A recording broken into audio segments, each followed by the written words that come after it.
Hello dear student, welcome to physics नमा। आज के इस वीडियो में हम लोग जेईई मेंस 2022 में फिजिक्स में आए एक क्वेश्चन को सॉल्व करेंगे। यह question laws of motion chapter से लिया गया है। A block a takes 2 second to slide down a frictionless incline of 30 degree and length L kept inside a lift going up with uniform velocity V. If the incline is changed to 45 degree, the time taken by the block to slide down the incline will be approximately. इसमें 4 option दिया गया है और हमें बताना है कि चारों में से कौन सा ऑप्शन सही होगा।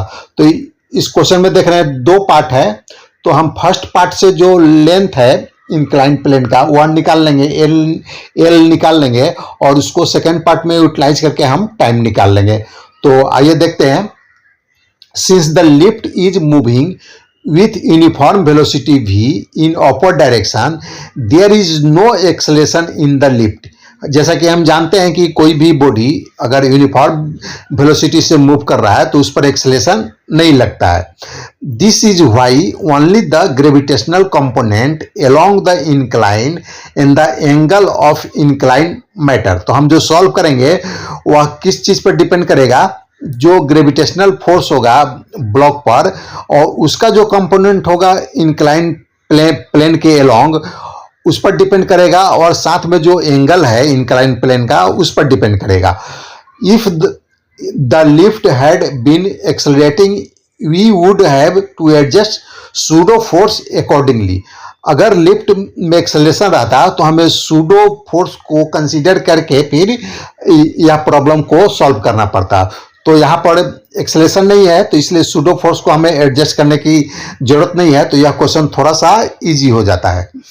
तो आइए देखते हैं। देखिए यह जो लिफ्ट है अपर डायरेक्शन में यूनिफॉर्म वेलोसिटी से जा रहा है और जो मास है वह इंक्लाइंड प्लेन पर और नीचे की तरफ आ रहा है और इसको आने में 2 सेकेंड का टाइम लग रहा है और जो इंक्लाइंड प्लेन का जो लेंथ है वह हमें एल दिया गया है। तो आइए इसका हम फ्री बॉडी डायग्राम बनाते हैं। तो mg फोर्स डाउनवर्ड डायरेक्शन में लगेगा और इसका जो कंपोनेंट होगा इंक्लाइंड प्लेन के अलोंग हो जाएगा mg साइन थीटा और दूसरा कंपोनेंट हो जाएगा mg कॉस थीटा। तो देखिए the block slides down a frictionless incline so the acceleration along the incline is given bye. तो जो इंक्लाइन प्लेन के अलोंग एक्सेलरेशन क्या हो जाएगा? फोर्स है mg साइन थीटा, तो एक्सेलरेशन हो जाएगा g साइन थीटा। अब हम 30 डिग्री को कंसीडर करते हैं, 30 डिग्री वाला केस को कंसीडर करते हैं। तो इस केस में एक्सेलरेशन निकालते हैं तो ये हो जाएगा a equal to g sine 30 degree और साइन 30 डिग्री का वैल्यू होता है 1/2, तो एक्सेलरेशन हो जाएगा g/2।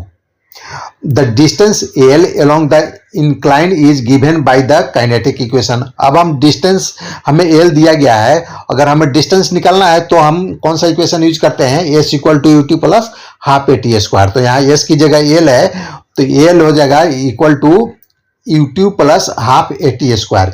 तो यहाँ पर u का वैल्यू 0 है क्योंकि यह ब्लॉक रेस्ट से मूव करना चालू कर रहा है तो इनिशियल वेलोसिटी 0 हो जाएगा। तो l इक्वल हो जाएगा 0, u2 पार्ट 0 हो जाएगा तो 0 प्लस हाफ और a का वैल्यू हम लोगों ने अभी निकाला g/2 और टाइम हमें दिया गया है क्वेश्चन में 2 सेकेंड लगता है इसको ऊपर से नीचे आने में, तो 2 स्क्वायर हो गया और l हो जाएगा 1/2 g/2 इंटू 4 इक्वल टू हो जाएगा g। 2 को कैंसिल कर देंगे 4 से तो यह हो जाएगा g इक्वल टू एल हो जाएगा g के इक्वल हो जाएगा और यह हो जाएगा 9.8 मीटर।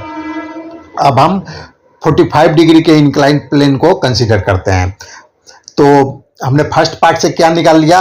एल निकाल लिया और हमें सेकेंड पार्ट में टाइम निकालना है। तो 45 डिग्री इंक्लाइन प्लेन पर का इसका एक्सेलरेशन हम निकालते हैं। तो इसका एक्सेलरेशन हो जाएगा g साइन 45 डिग्री और साइन 45 डिग्री का वैल्यू होता है g/√2 1/√2, तो यह हो जाएगा एक्सेलरेशन हो जाएगा g/√2 और the distance L along the incline is given by the kinetic equation. हम लोगों ने जो पहले यूज किया तो L equal to UT plus half A T square हो जाएगा। तो यहाँ पर एल का वैल्यू हम लोगों ने 9.8 निकाला था वह तो दोनों केस में सेम है एल, तो यहाँ पर 9.8 हो जाएगा और यूटी का वैल्यू 0 हो जाएगा और हाफ, और ए का वैल्यू हम लोग ने इस केस में निकाला g/√2, तो g/√2 और t² टी का हमें वैल्यू निकालना है।